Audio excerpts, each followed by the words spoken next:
Welcome to Take a Look! Alien, the first mega-hit sci-fi horror movie, changed the game in so many ways, launching a billion-dollar movie and video game empire. Today, we'll celebrate the 45th birthday, look back at the original Sigourney Weaver Lady Power original, and the sequels, and the prequels. Get away from her, you... But first, let's jump on the set and catch up with the cast and crew of the all-new Alien Romulus as we take a look.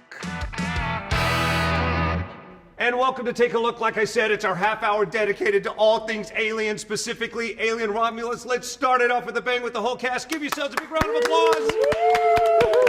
All right, so of course, I know who you are, but for people who don't or tries to figure out who's who, introduce yourselves. I am Kaylee Spaney. I am David Johnson. I'm Isabella Merced. I'm Spike Fern. I'm Archie Renault.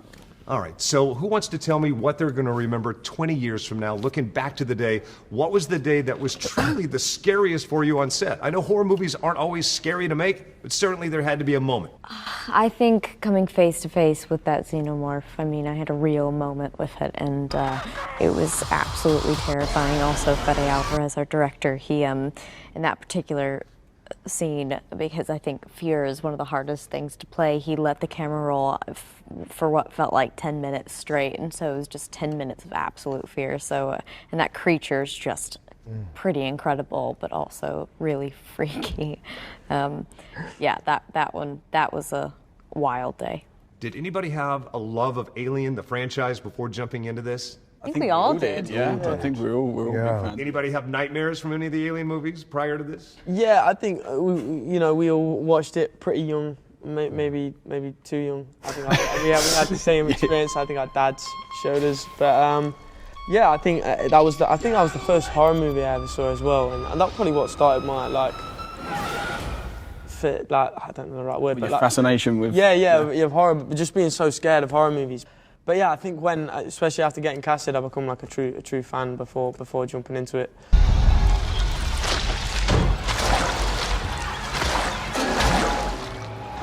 The f was that?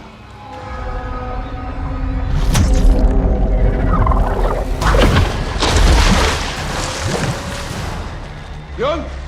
Stop playing around, man. Just get up. I'm not playing around. There's something in the water. What do you mean there's something in the water? I don't know. There's just something in the water.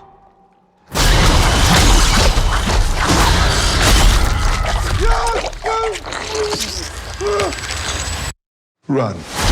What you guys feel like, but Yeah, 100%. 100%. to the stage, guys. To the stage. Well, yeah, definitely. Like getting cast in it, you then have to like kind of study it and understand the world a lot more, and you know. Which is such a what treat. it Like means. that was our work to That was go our back homework. and watch the Alien franchise. Right, it's wild. I'm an old guy, so I was like your age when the first movie came out, and I just remember how game-changing it was, and scary at the same time, and I love that this, by all appearances, goes back to that original. Was it wild for you, having done the homework, having seen it, to be on the set, to see how pure it was? So crazy, you know, I mean, especially because R1 wasn't like, you know, R1 wasn't going further in the Alien saga, it was actually going back. So we were going like right back to that originality of like what Ridley Scott made, and then in between what James Cameron took on, so... And adding to that. And adding to it too, so we just had like the best of every single world. Feeling like we're making something that feels like it's part of cinematic history, as well as something that's going to add to it. So that was rather brilliant. Awesome. You know, this isn't a dog and pony show, but I want people to see this, so finish this sentence. See Alien Romulus because... It'll get your heart rate up in a good way. Yep. In a good way. See Alien Romulus because it's going to blow your mind.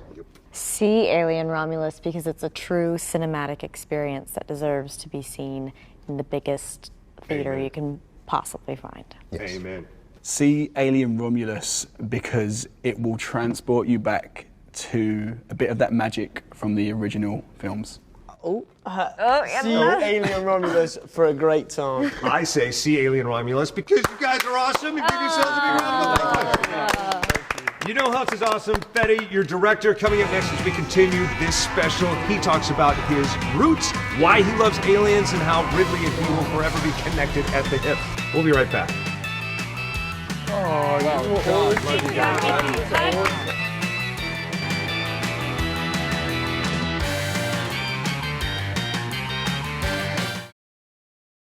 All right, welcome back to Take a Look at our half-hour special dedicated to all things Alien. Romulus, like we said, Fetty, the director, thank you so much for your time. Of course. Just sat down with the cast. They love you, as they should. How was it working with this relatively new bunch of people? It was amazing. It was amazing. They really, one of the things I was looking for them when I cast them was make sure that they care as much as I do, right? But that's what you want out of your cast. You do 20 takes and you go, I think now we have it, that they will tell you, no, can I do another one? You know, that they really want to nail it, and that's what they all had. They really were, topping each other. They really want to be the best they can be in the movie. Is it nice to have fresh faces that can inhabit these fresh roles? Yeah, absolutely. I think the best movies are the ones that keep you asleep in the fantasy, right? That doesn't wake you up and makes you see, this is not real. Bad performances wake you up. They're like, who would say that in that situation? Bad visual effects will make you go, that doesn't look real at all. Some of the things that sometimes take me out is like, you watch a movie, then a character that you've seen in so many movies shows up, and you're like, I know that he's not a captain of a ship. Right. He's this guy from that other movie. So I think when you manage to create a story like this, that not a lot of movies have the luxury of not needing like superstars, because Alien is the star, the title is the star. You can afford to have great actors that are fresh faces that you will fully believe they are who they pretend to be in the story. The first movie is so special to me. It's the very first R-rated movie I'd ever been to. I think I was 10. I should not have been at that movie. It damaged me in all the best ways. For you, like, you were literally an infant. At what point did this become a part of your DNA? I'd probably watch it. I watched Aliens first, actually, when I was 12, probably. It was 1990, and Aliens was still fresh on the circuit. It had come out 4 years ago, and it was in VHS everywhere. It was a massive VHS hit at the time as well. So I probably watched Aliens first, and then Alien. I need to go and find Alien right away, probably. Most people that I named their favorite movies, they watched them when they were at that age. That's when it really cuts deep, right? The first movie, genre-defying. I mean, sure, it's sci-fi, but more importantly, it is a classic horror movie. And what I love about this, like every snapshot of this goes back to that origin. Was that your intent? Was that your hope? Yeah, exactly. I think it's because the first one worked so well because it was so terrifying, right? That was the whole thing. Like 79 when that movie came out, there was nothing like that. It was the most terrifying experience people have ever had in theaters. And then obviously Cameron makes it more into action thriller and still keeps some of the horror but move more into the action, as you should do. You should evolve constantly with these movies. But I think he had evolved so much that I kind of got away from that home, that where he started, that horror, those horror roots. What I wanted to see as an audience, above all things, but also the director, I want to make it, take it back to that original, horror idea that was the first film, right? As we wrap it up on that first film, Ridley Scott cut his teeth with that. What advice did he give you? One of the things he always said was like to never underestimate the audience. To always elevate it and never dump it down. Like that was the thing he kept saying. So we make sure that we can give you a story that you will find fascinating, and you can never be ahead of it, thinking like, I know what's going to happen next. Like that would be the worst sin.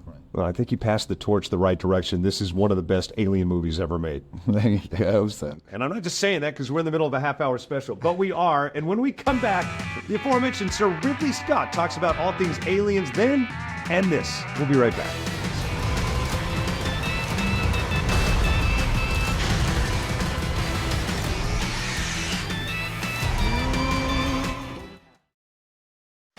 Hey, welcome back to Take a Look. Today it's all thing aliens because I love the original Alien movie and now Alien Romulus in theaters everywhere. See it on the biggest screen possible. Moments ago I talked to Fede Alvarez, the director, and you're going, great, what good does that do me? I didn't see it. If you miss anything, you can always go to YouTube and check out the entire episode, including all the cast members, etc. All right, so with Fede down, let's move on to where it all began. Ridley Scott helmed the original back in 1979. I caught up with him at Pinewood Studios to hang out with both he and Michael Fassbender. In this particular Aliens, he played two roles, and we talked about all of that, including someone who named their kid after him. Take a look.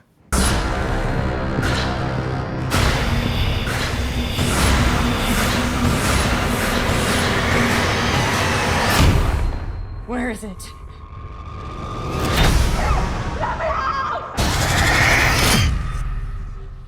Both of you, congratulations on this. Thank you. I'm a huge fan of the franchise, and so, I really, really set the bar very high for these movies, and this one delivers. Right. Very good. Is there a moment in this movie, and I know like every nuance of this movie is your baby, but is there a moment for each of you that you're most proud of? I like the fact that we got to do the Walter and David in the same frame, and that scene that we shot where Walter and well, David's teaching Walter how to play the flute. It was really exciting. It's not distracting. It's so remarkable that you don't realize there aren't two actors sitting there delivering this really poignant scene. Yeah, so that for me was exciting, and understanding how we were going to do that, and then the execution of it. Mine's encompassing, I thought, that I'm very happy to have got together what is normally just an action movie with much more to say and much more to discuss. And so there are layers to this film apart from just the savagery. I think that worked pretty well.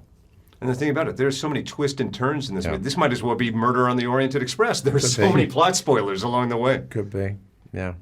I want to share something with you. I met a couple via Facebook. They reached out and poked me because they met through the Alien franchise, and they have something they want to tell you, if that's okay. So, family, if you would, introduce yourself. Hi, my name is Juliana. And I'm Greg. And this is baby Ridley. They named their baby after you. Because you two met how? How did you two meet? We met playing a video game called Aliens vs. Predator many years ago. And my favorite part was being the alien, and I'd like to bite off his head. Great. Hi, Ridley. You doesn't look too happy. Is he all right? Hey, what's up? Oh. Well, keep in mind, they're on the West Coast Pacific time, so it's like 4 in the morning for them. Oh, my God. Okay. Hi, Ridley. Go to bed. Go to bed, he says. I thought I'd get a bigger rise out of Ridley Scott. Not a lot excites Ridley Scott, and I got to be honest with you, I wasn't exactly excited about that movie. Though it's a brilliant movie, I'm all about Alien being a horror movie, and that's why I really like Romulus, because it takes it back to that. Someone who I know is like-minded, one of my favorite people on the planet. He was the best thing, with the exception of Olivia Munn, about Attack of the Show. He is Chris Gore, ladies and gentlemen, the founder of Film Threat Magazine. How are you, sir?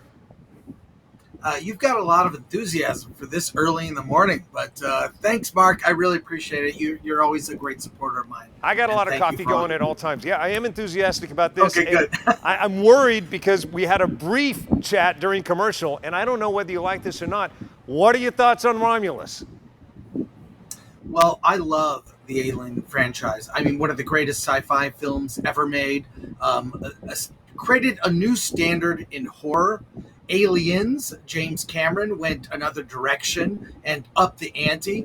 I think this is a solid addition to the franchise. It went in a new direction. It's not, I didn't love it as much as many people, so I'm kind of mixed on it. I'm mixed, but I feel like it hits the beats of everything you would want from an Alien movie.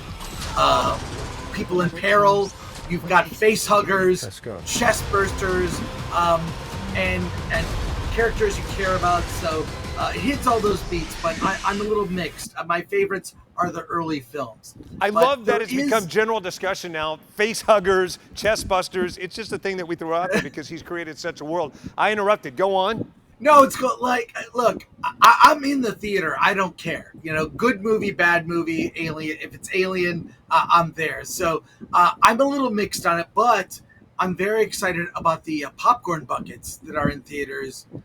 There are several different ones, and I plan to collect them all. But look, this movie is also like takes you in a different direction. I think people are going to be they're going to be surprised. The third act, there are twists where it goes in directions you don't expect, and I appreciate it for that, for sure. And Fede, I really like the director, Fede Alvarez. I think is fantastic what he did with the Evil Dead franchise. So, and I can't wait to see the interview you did with him. Yeah, no, I agree. I love him for the same reason. What he brought to Evil Dead, I think he brings to a brilliant pacing of this. And I'll go back to what I said in the beginning. I love Alien as a horror movie. Didn't like it so much when it got all philosophical and way too sci-fi-y. I'm a pure horror lover, as I know you are.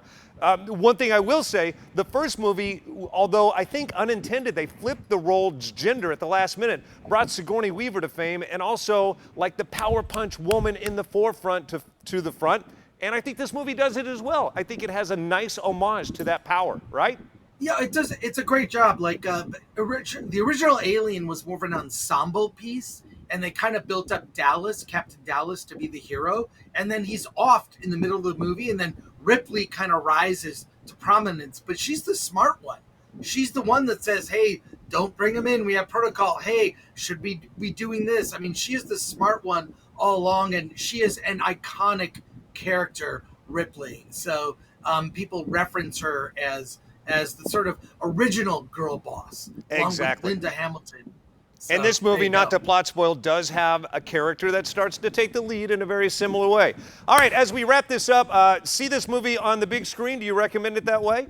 Oh, I always on the big screen. IMAX, if you can, or Dolby Cinema. Absolutely. I'll see it both ways. Yeah. All right, and where can we find you? What are you doing? What is Chris Gore up to these days that we can, like, shamelessly promote now? Oh, well, you can go to filmthreat.com or my YouTube channel, Film Threat, or follow my personal account, That Chris Gore, and follow my adventures. Awesome. Thanks for hanging out. Chris Gore, one of the most awesome people to talk about movies and a big champion of independent film. Thanks for all you do, Chris Gore. Thank you. When we come back, as we continue our tour of all things Alien, we'll go back to where it all began, the scene that people are still in therapy about, the chest buster scene. Ah, those cute little face huggers, they have one end game, and that's the chest busting. We'll celebrate that and talk with the cast of Alien Romulus. More next.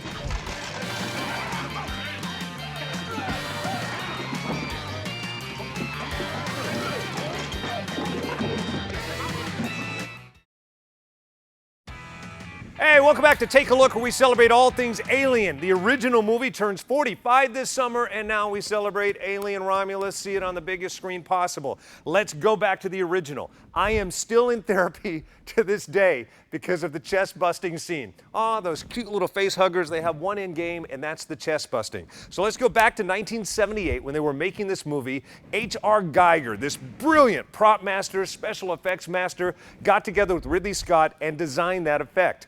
What they didn't do is tell the cast and crew what was about to happen, so the reaction that you see in that scene is really what Sigourney Weaver and the other cast members were experiencing, the same horror there on the day, on the set at Pinewood Studios that we experienced in the theater, or that I reenact with my therapist each and every day. So I apologize if you've just eaten. It's going to upset your stomach a little bit, but not as bad as this guy. Take a look. Oh! Don't touch it! Don't touch it!